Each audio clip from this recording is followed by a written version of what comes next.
The cub never cried out. That was what unsettled everyone who noticed him.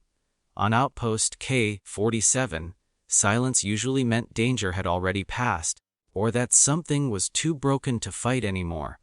Predator cubs were loud by nature.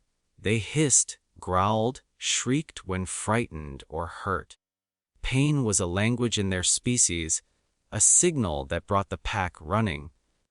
But this cub lay beneath the maintenance gantry without a sound. His flank was torn open by a collapsed strut, one hind leg bent wrong, bone pressing against skin. His breathing was shallow, controlled with an effort that cost him more strength every second. Crew members passed him. Some slowed. Some looked away. No one stopped. Predator law was simple. If a cub could not call for help, then either it did not need it, or it was already lost. Interference was discouraged. Weakness, once acknowledged, spread. The cub knew this. So he stayed silent. Mara noticed him because he watched her. She was finishing a late cycle repair, grease on her hands, mind numb from exhaustion. When she felt eyes on her back, she turned slowly, expecting an adult sentinel. Instead, she saw gold eyes staring from the shadows. They weren't pleading.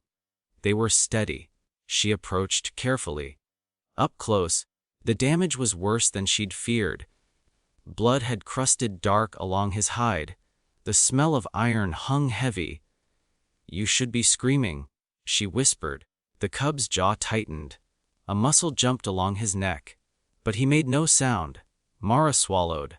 "I'm not pack," she said softly. "Your rules don't apply to me." That earned her a flicker of surprise. She reached for her comm. A nearby crewman shook his head sharply. "Don't," he muttered. "If command sees this, they'll order him euthanized." Liability. Mara looked back at the cub. Still silent. Still watching. She powered off her comm. Getting him into the med bay required a lie, 3 favors, and 1 threat she never thought she'd make. When the doors sealed behind them, the cub finally trembled. Not from fear, but from the effort of holding himself together. Medical scans lit the room. "He's been injured for hours," the Audiobook reported. "Shock imminent." Mara clenched her fists. Why didn't he signal? The answer came later, when the elders arrived. They filled the bay with their presence, massive shapes of scar and authority. Their leader looked once at the cub, then at Mara. "He did not cry," the elder said.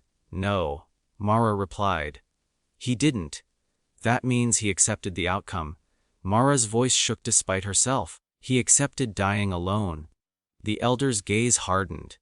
He accepted truth. The cub stirred then, just enough to press his forehead against the edge of the medical cradle. It was a submissive gesture. Apology. Shame. Mara felt something inside her crack.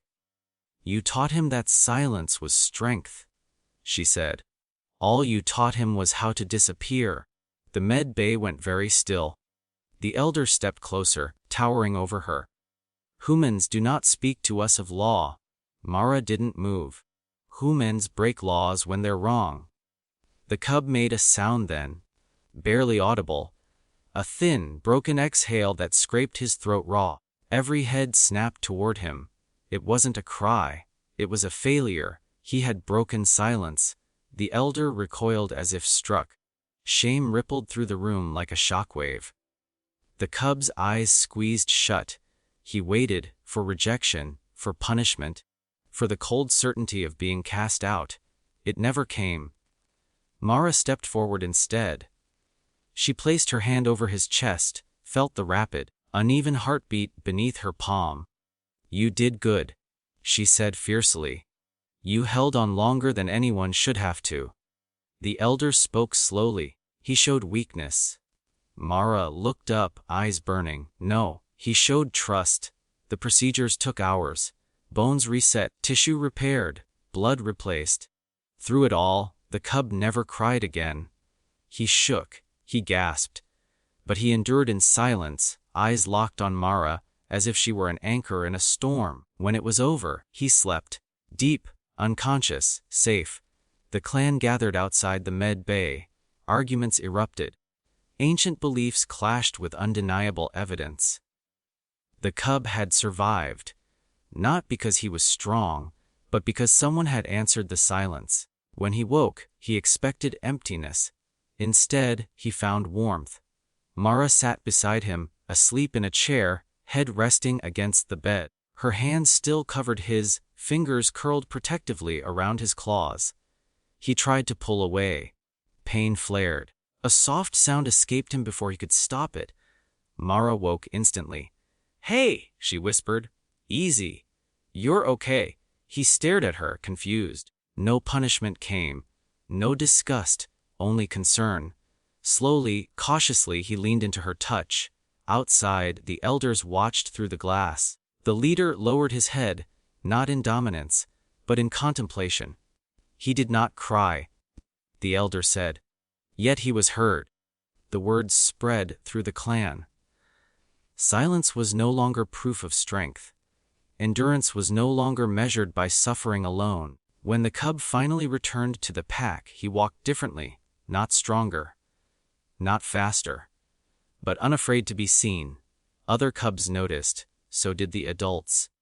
The change was subtle at first, fewer injuries left untreated, more watchful eyes, quiet acknowledgments when pain was shared instead of hidden. Mara remained on K-47 longer than her contract required. The cub followed her everywhere. He still didn't cry easily, but when pain came, and it did, he no longer faced it alone. And the clan learned something that day, something that shook them more deeply than any battle ever had. Silence did not mean strength. Sometimes it meant someone was breaking, and sometimes all it took to change everything was one human who refused to look away.